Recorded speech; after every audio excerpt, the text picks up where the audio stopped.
in this video we're going to derive another way to derive the state space.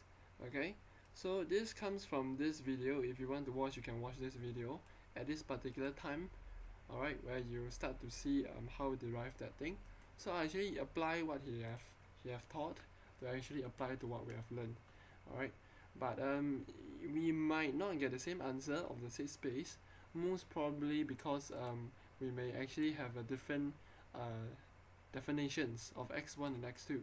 Over here x1 and x2 is this one, x1, and x2 over here is this one, you see.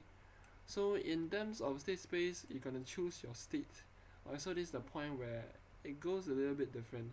But anyway, let's start off with deriving this method, because I just want to, because it's an easier method actually.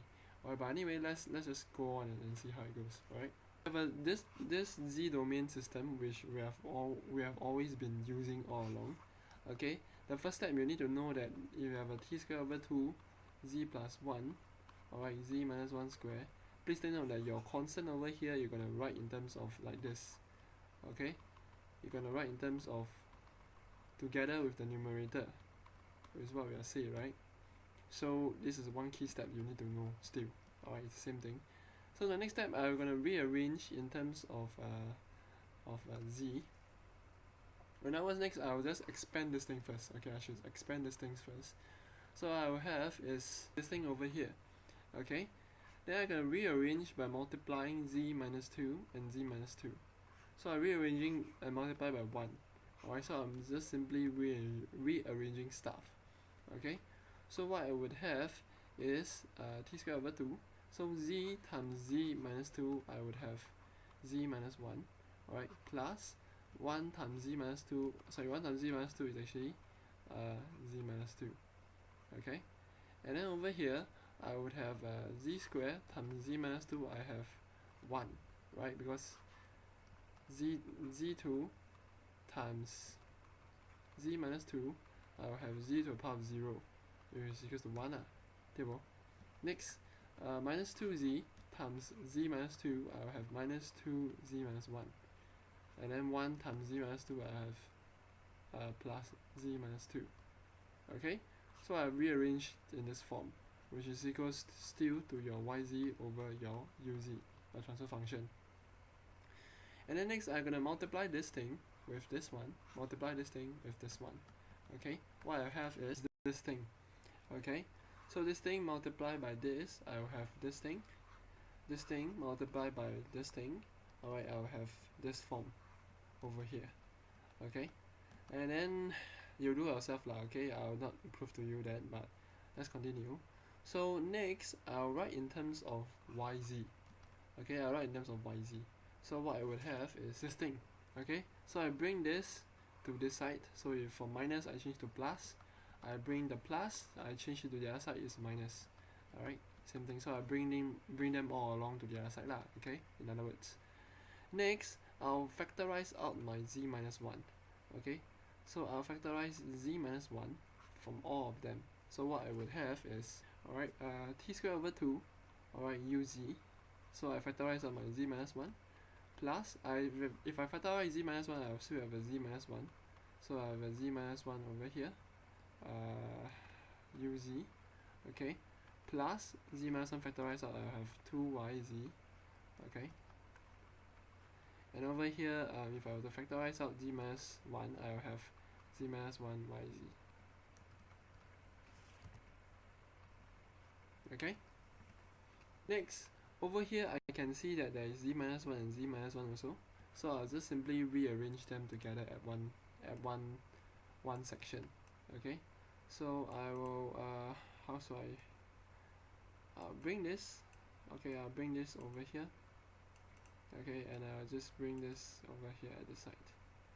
Okay, so I'll just simply rearranging in terms of their constant z minus 1, z minus 1.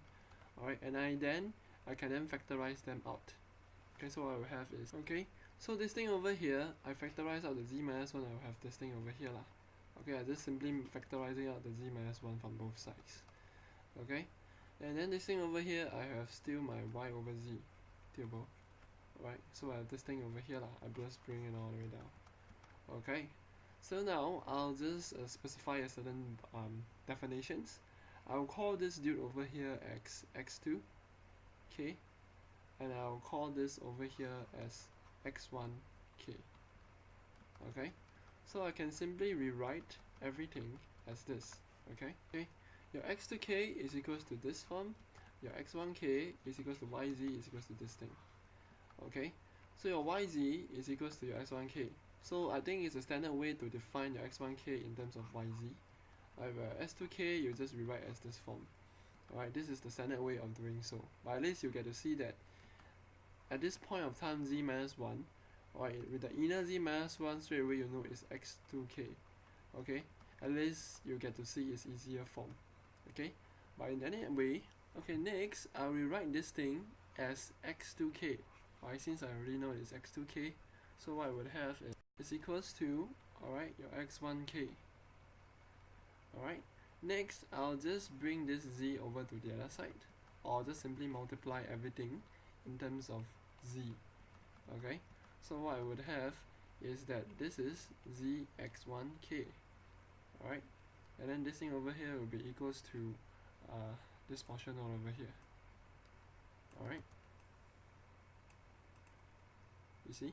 So I'll just simply or in other words, you think about it, this z minus 1 is actually 1 over z.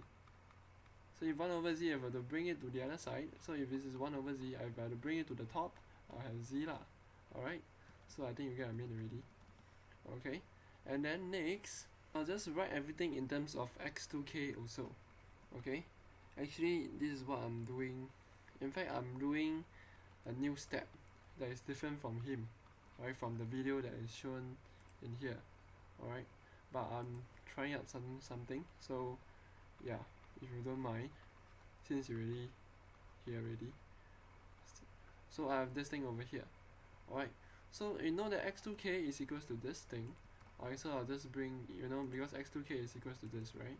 So I'll just simply bring this as the side. Okay, oh, I want to see how it interacts now. Okay, next we know that this is z negative 1, or z minus 1. I'll just rewrite as 1 over z.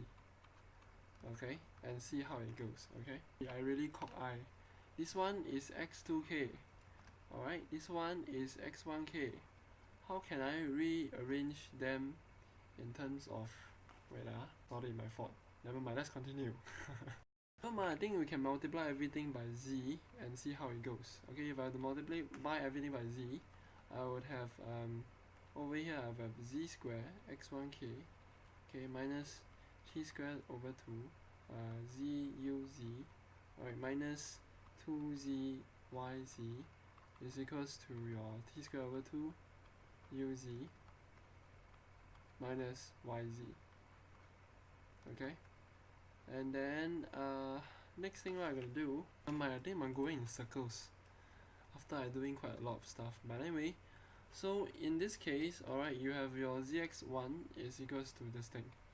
Okay, let's just continue from there. Alright, and then x2k, okay, we can actually rewrite as what?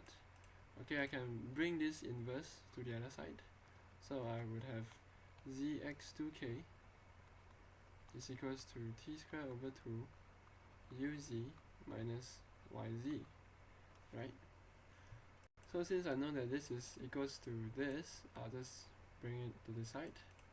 Okay, it will be clearer for you to see lah. Alright, so you know that zx1k is in terms of a forward, so we can somewhat rewrite as x1k plus 1. Then zx2k I can somewhat write as x2k plus 1. Okay, is equals to, alright, your so this thing over here is equals to this, and then over here I write in terms of a state space lah. Okay, and then this thing, maybe I should draw a clear line. So I'm representing this thing as a state space. Alright, knowing that your yz is equals to your x1k, that's what we have decided earlier. So I'll just simply change this to x1k. Alright, and the yz over here to x1k also. So what we would have is x1k and x1k over here. Okay, So therefore your x1k plus 1 is equals to t square over 2uz. So I have a t square over 2uz plus 2 times x1k. So I have 2 times x1k plus 1 times x2k. Okay? And then over here at this zx2k, which is x2k plus 1, or this thing over here is equal to this now. Okay, this whole thing. Alright, and then it's t square over 2uz also. Okay, and then over here this is x1k minus, right? So I have a minus 1 and then 0.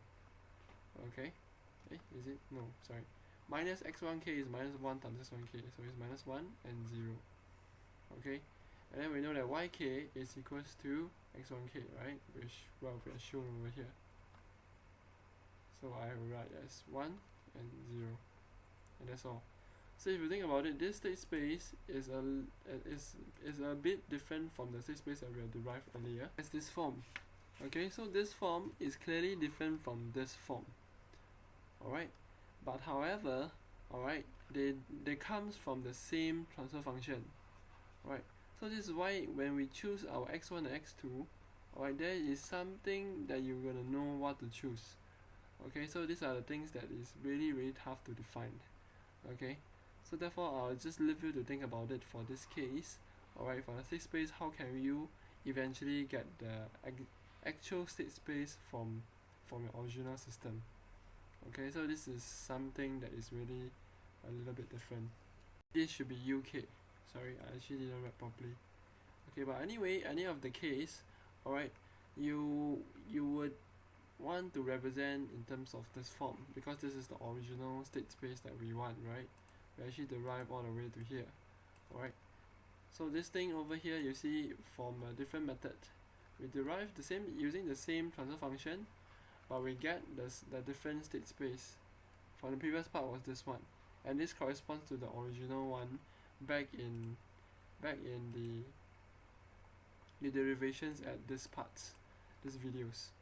Okay, so yeah, so yeah lor.